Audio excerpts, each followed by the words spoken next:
I was just sitting in my bed, and I remembered something.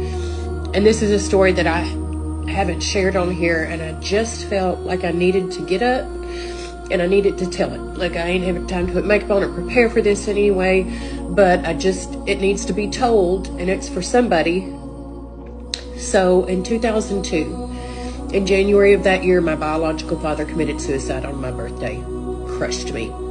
In February, I lost custody of my daughter. In March, I lost my job. In April, I was about to be evicted from my apartment and lose my car. And I had not spoken to my parents or my family in like 6 months, and I was heavily addicted. In April, I also got pregnant from a one-time thing, and I didn't know what to do. But I remember thinking and having this overwhelming feeling like, this is not going to work. I can't have this baby. I can't even take care of myself. I've lost custody of the one child that I have. My parents don't speak to me. There's absolutely no way that this is going to work. And so I scheduled an abortion because that made sense to me. It made sense to let this child stay with Jesus, was my thinking. Let this child stay with Jesus and not bring it into my crazy life, because my life was in shambles. Absolute shambles. I was so addicted. I was losing everything. I had no support because my life was a wreck. So I scheduled an abortion. And I remember a few days before the abortion was supposed to take place, I just remember falling on my knees in my apartment because I was so scared, like, what if this is the wrong decision?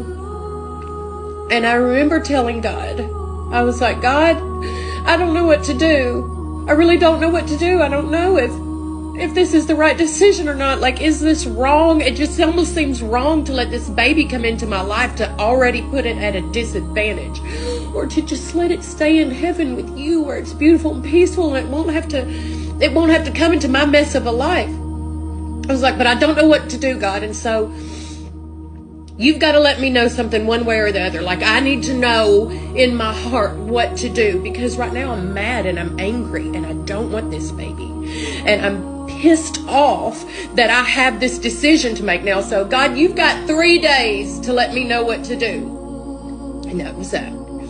And I was going to work at the country club for a golf tournament. And nobody knew I was pregnant there. Nobody knew that I was struggling with this. And so I would sit at my tent, and when people would come, I would give them their drinks, and we'd make small talk. And then when it would leave and I would have a moment to myself, I would just put napkins under my eyes and I would just start crying because I didn't know what to do. And then all of a sudden there's a guy that comes up, and he comes up to me, and I had worked for him a couple years ago and hadn't seen him in a couple years. And he walks up to me and he gets his beer, and he goes back to walk back to his golf cart, and he stops and he turns back around to come towards me, and then he stops and he goes back to his golf cart and he sits on it, and then he gets up from the golf cart and he comes over there to me and he says, Angela, I just had to tell you something.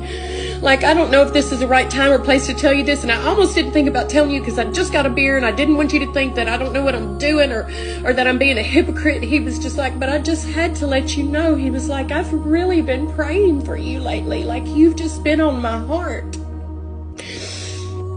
And when I tell you, have you ever seen Mortal Kombat, you know, where they get like this ball of energy and they just like, whoa, and they just shoot it at you? It felt like a literal ball of energy hit me right in my chest and just went out. And it felt like in that moment, God was saying, Angela, if I've put you on his heart, somebody that doesn't see you every day, somebody that hasn't seen you in years, I haven't forgotten about you. I still see you. I still know what's going on. Like, I'm working. Instantly, all the hate and all the fear and all the anger that I felt towards this baby was gone. And it was as if God was saying, Angela, when Moses stood at the Red Sea, he had no idea how he'd get across. He didn't know, it was impossible. Like, he had no way to get across. All he had was, his only option was me. Angela, this is your Red Sea. Your only option right now is me. If you'll just let me work and let me do something, I'll part this Red Sea. I'll get you and this baby across. And so I just looked at him and I started crying. I was like, you have no idea how perfect your timing was. You have no idea how bad I needed to hear this. I quit. I quit. That was it. I told the guy at the country club, like, I'm going home. And I remember I got in my car and I went and sat in the parking lot at Hibbett Sports and I just wept. And I was like, okay, God, if we're going to have this baby, you need to prepare my parents' heart, because I'm absolutely terrified to tell them. Like, you just have to let them know, because if they freak out, I'm going to freak out. And I waited 3 days. And 3 days later, I drove up to my parents' house for the first time in 6 months or more. And I walked in and my mama looked at me and she said, Angela, what are you doing here? And I was like, I just needed to come see you. And so her and my little sister sat down at a table and we just started talking, and I couldn't take it anymore. And I just blurted it out. I'm pregnant. I'm pregnant. And my mom slaps the table and she looks at my sister and she said, what did I tell you? And my sister looked at me and she said, Angela, 3 days ago, Mom was sitting in her room and I heard her just like groaning and travailing and interceding for you. And she got up and she came into my room and she said, your sister's pregnant and she's thinking about not having this baby, and we've got to pray for them because God has a plan and a destiny for her and that baby, and she's thinking about ending that baby's life and we have to stop it. And she said, and we just started praying and praying. And it was at that moment that I was at the country club thinking about this abortion I'm going to have in 3 days. And at that moment when that guy, Jody, came up to me and he was just like, I've been praying for you. And when God was like, this is your Red Sea and I'm going to part it if you'll just let me.